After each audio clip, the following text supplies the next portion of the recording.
கீழ்கண்ட மொழிகளுள் எது 71வது திருத்தச் சட்டம் 1992 மூலம் அரசியலமைப்பின் 8வது அட்டவணையில் சேர்க்கப்படவில்லை? நல்லா கவனிங்க, சேர்க்கப்படவில்லைன்னு கேட்டிருக்காங்க.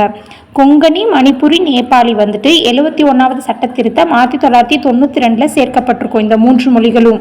இல்லை டோங்க்ரி 71வது சட்ட திருத்த சட்டத்தின் மூலமாக சேர்க்கப்பட்டிருக்காது. ஸோ இதுக்கு ஆன்சர் டோங்க்ரி. அப்புறம் இந்த மொழிகள் பற்றி அரசியலமைப்பில் பகுதி 17 அட்டவணை 8 குறிப்பிட்டிருக்காங்க. அரசியலமைப்பு உருவாக்கத்தின் பொழுது மொத்தம் 14 மொழிகள் இதில் இடம்பெற்றிருந்தது. இப்போ மொத்தம் 22 மொழிகள் இடம்பெற்றிருக்குது.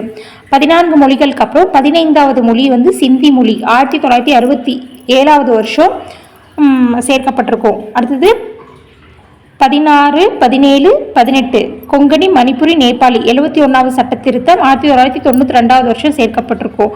அடுத்தது போடோ, டோங்க்ரி, மைத்திலி, சாந்திலி இது 92வது சட்ட திருத்த சட்டம் 2003வது வருஷம் சேர்க்கப்பட்டிருக்கும். இப்போது மொத்தம் 22 மொழிகள் அட்டவணையில் இடம்பெற்றிருக்கு. எல்லாம் இந்த இயர்ஸ் கன்ஃபியூஸ் ஆகும். சிந்தி 1967, கொங்கணி, மணிப்புரி, நேபாளி 1992, போடோ, டோங்க்ரி, மைத்திலி, சாந்திலி 2003.